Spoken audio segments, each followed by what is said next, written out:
চিকিৎসাদের কত মামলা দিয়েছে জনবিকাংশ আওয়ামী নেতা কবি সবের উপর।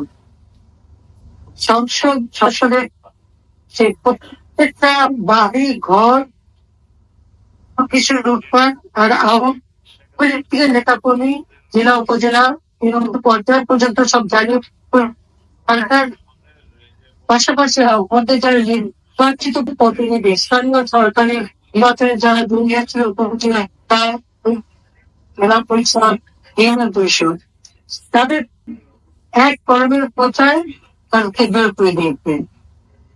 প্রশ্ন এখানে একটাই, যেহেতু অবৈধভাবে ক্ষমতা এসেছে তার প্রত্যেকটা নির্দেশনা অবৈধ,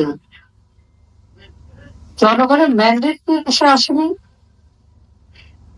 তাহলে সেই সংস্কার করবে কিসের জোরে?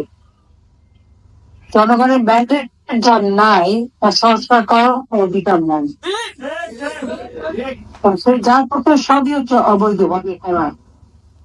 শুধু মুসলমান দিয়ে হস্তে ভাই দিয়ে হাতে লাঠি রামদা দিয়ে বিজেপিকে মানুষ হত্যা করা, আর সেই সাথে জনগণের ভাগ্য ফ্যামিলি খেলা, তবে নিজের ভাগ্য গড়ে